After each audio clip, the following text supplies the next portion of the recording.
The biggest problem in the world today is not war. It is not disease, cancer, AIDS, and so on. It is not children starving in Africa or in some other parts of the world. It is not poverty, and it is not crime.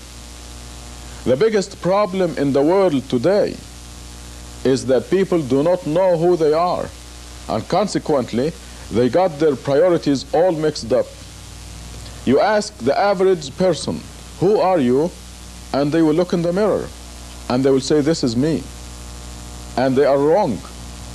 When you look in the mirror, you do not see yourself, quote unquote, you see your body.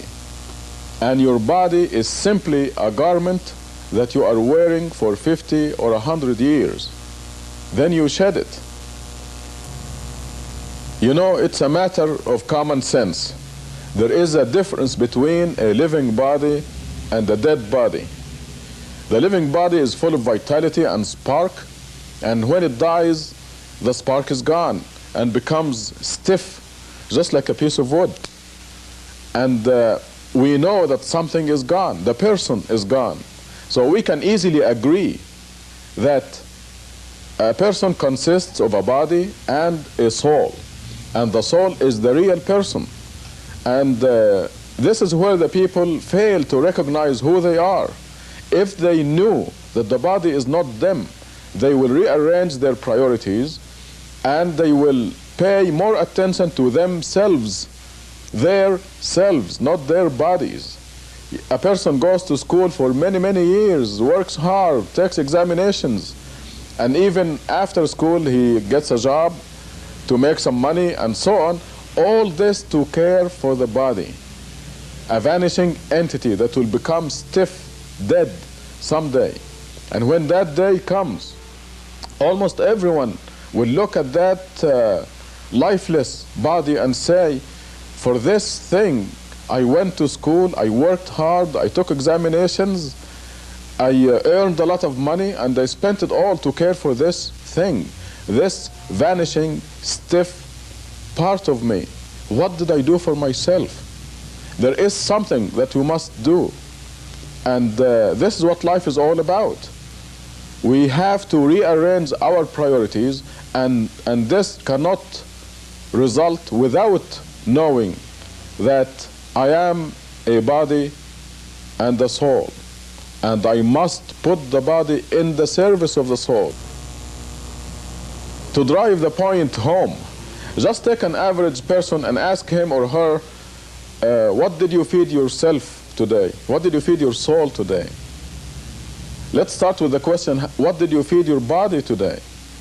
And they will tell you, I gave my body breakfast, lunch, dinner, numerous snacks, but they gave nothing to the real person, to themselves. What did they feed themselves? We nourish the babies. When we are born, we give the baby milk and so on, and then the baby grows, becomes a child, and we give him potatoes and meat and rice, and the body grows to 5 or 6 feet. But what did we do for the real person? This is the major question that we're addressing right now. This is what life is all about. People are giving attention to the vanishing entity and totally ignoring the real person. There is such a thing as food for the soul, nourishment for the real person. And now, the new thing that I have for you is tangible evidence that there is food and nutrition for the real person. And the strange thing that is not known yet, is not commonly known anyway, is that just as the body grows, the real person or the soul grows in leaps and bounds. Maybe the body goes to 5 or 6 feet, but the soul or the real person grows to immense sizes. I don't want to confuse you right now, but the size of the soul can be as big as the city of Tucson. I'm not exaggerating. We now have tangible evidence that the soul can grow from a very small size, like a cat, to a huge size. And this makes it even more important to nourish and feed the real person. Now, what is the food for the soul? This tangible evidence that we just obtained tells us, the evidence, by the way, comes from the Creator, from God Himself. And He tells us that we must make contact with God every day to cause this nutrition and nourishment of the soul. Because the soul is literally a piece of God. And God says, if you have anything to do with me, with God, your soul will grow. If you remember, in the Bible at the beginning, God said He breathed into Adam the breath of life. So the soul is part of God's breath. And if we have anything to do with God, we grow. However, there is a specific set of nutrition that we can offer to ourselves. Another question that illustrates this biggest problem in the world, namely that the people do not know who they are, is that you ask the average person, how old are you? And he or she will give you a number somewhere between 15 and 85 years old. Wrong. Again. Any person, the real person, is a few billion years old. And this is the new information that we obtained from this new tangible evidence. You can easily see the problem if we illustrate a little bit how the human being consists of two entities.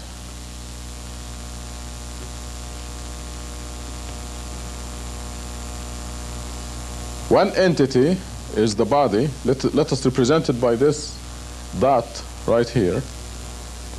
And the eternal person.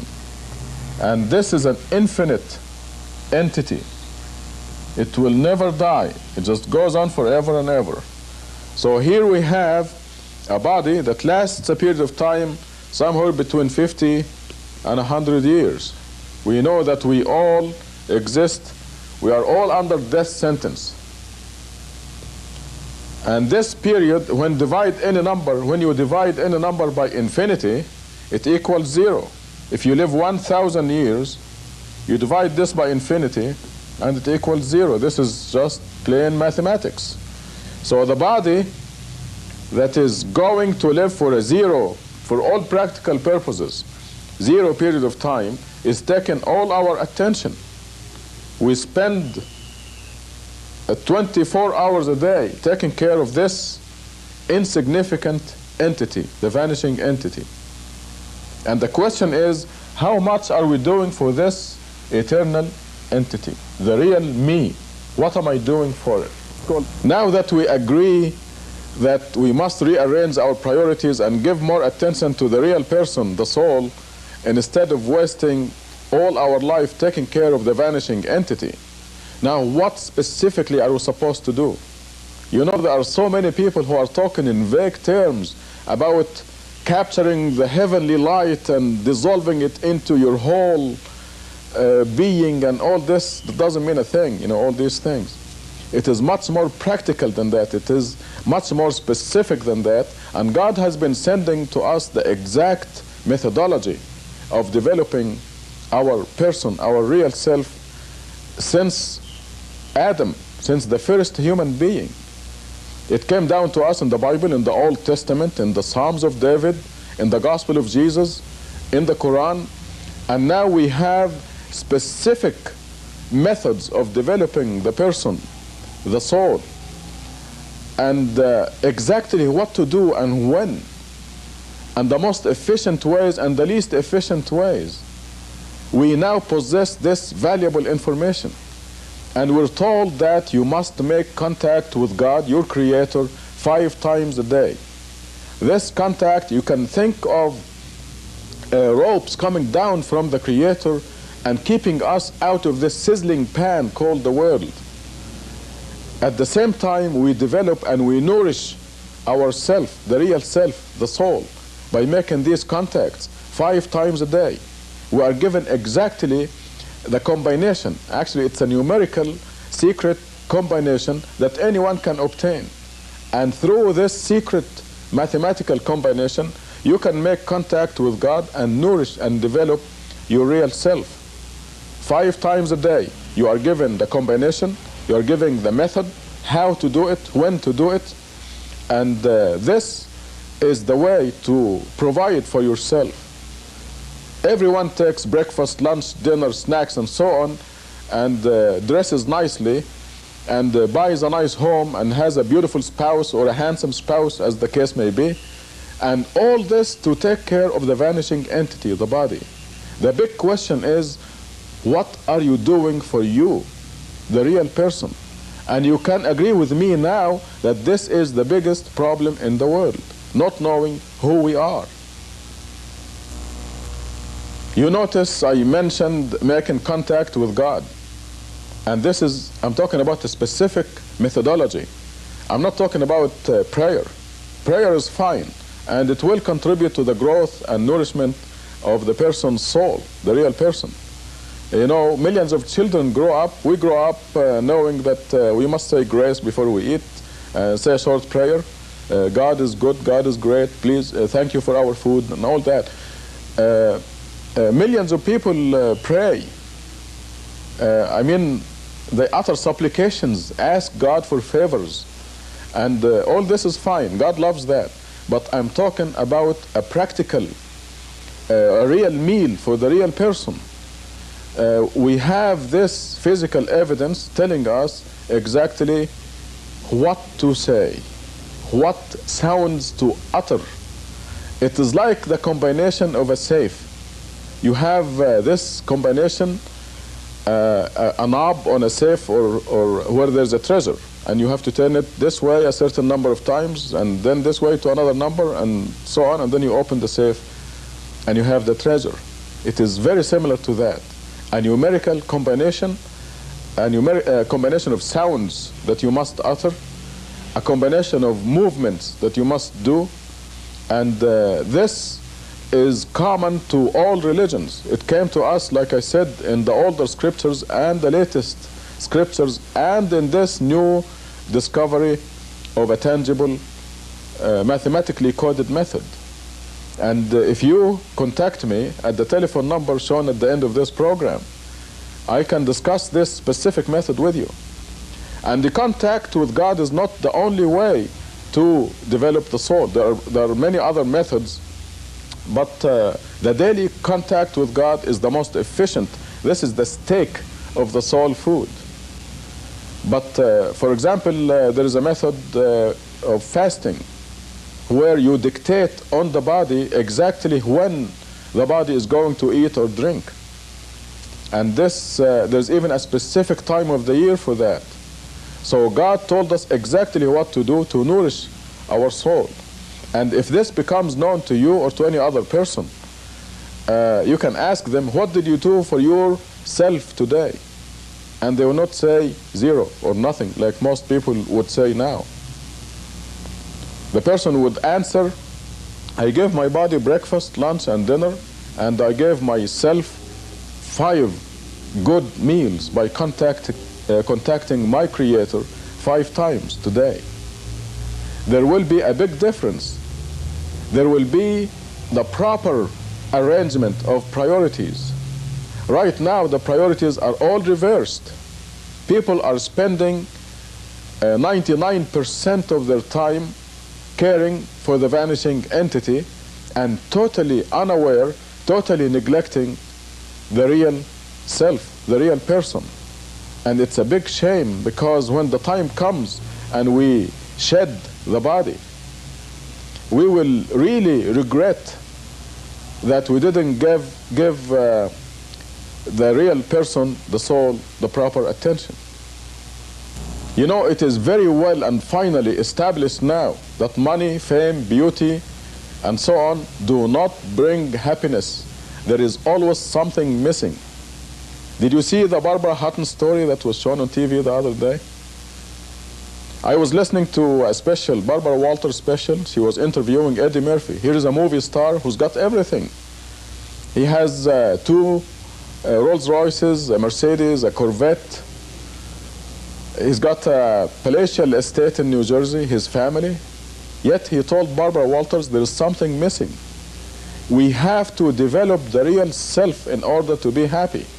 If you have a body that has everything, money, fame, everything it wants, everything the body wants, but the soul is not nourished, happiness will be missing. And this, now you can appreciate that this is the biggest problem in the world. And I know what you're thinking. You're probably saying, what is the catch? How much do I have to pay for this? Ironically, this very precious knowledge is free. It is just yours for the asking. And like I said, it is there's no mincing of words. There is no vague ideas. I'm talking about specifics. Happiness has been the most elusive goal for everybody. And now we know that material success, money, fame, and all this does not bring happiness. Now we have a concrete, tangible method by where we know, actually the secret of happiness, this most elusive of our goals, has been unveiled. And you ask all the philosophers and people who have a lot of experience in life, and they will tell you readily that material success does not bring happiness. Money, fame, success, all this does not bring happiness. And I mentioned to you Eddie Murphy as an example in his interview with Barbara Walters. But now we have a concrete method with a track record that tells us that this most elusive of our goals, happiness, is actually attainable. And the secret is in developing and nourishing the real person. The people are unaware. They're going about their life totally unaware, totally neglecting the real self. And if they only develop and nourish the real person and put their priorities in perspective, happiness will be readily theirs. I'm not talking about something over there in heaven somewhere where you have to die first, stay in the grave millions of years, and then get resurrected in order to be in paradise and all that. I'm talking about happiness, victory, success, the real thing here in this world. It's just like I mentioned earlier, like the combination. You turn that combination to the right, left, and so on in the correct numbers, and you open it and you have the treasure. Now, you do the specific procedure just like a cookbook recipe. It's just as simple as that. I'm not exaggerating. God told us exactly how to do it, what to do, and what to say, and the combination is very specific. You do it and you get the results. As you see, it's been all common sense. And this is why you ought to believe me. Why should you believe me, by the way? Let me ask that question. Why should you believe me?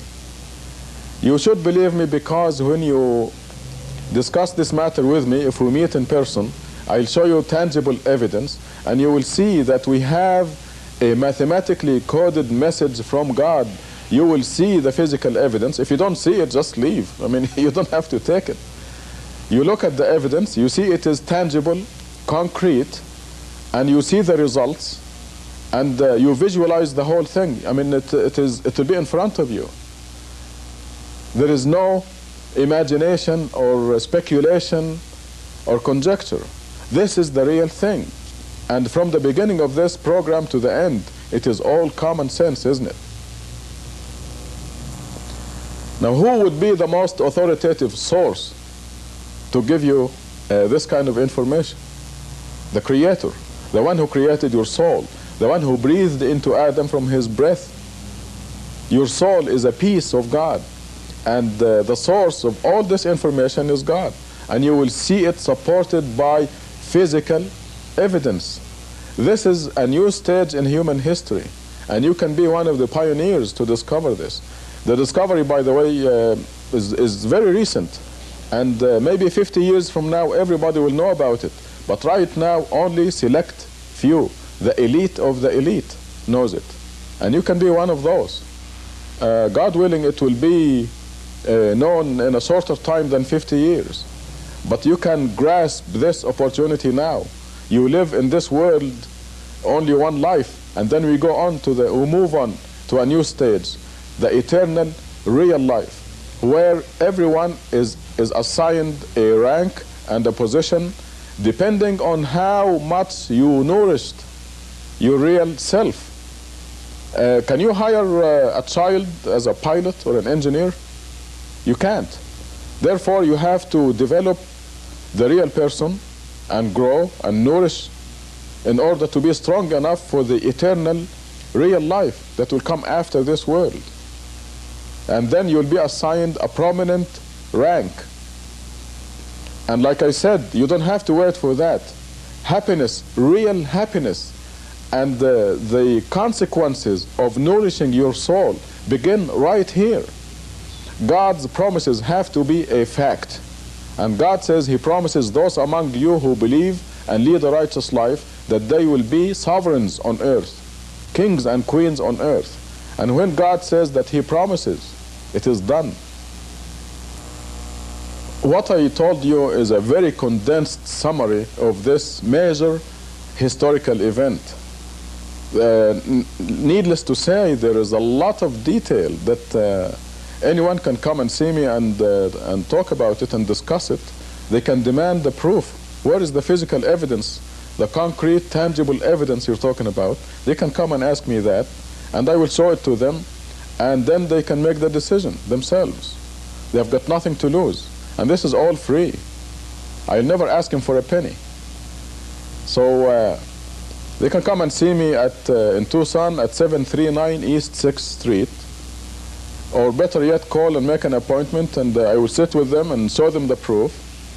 The telephone number should be shown at the end of this program. It is 791-3989.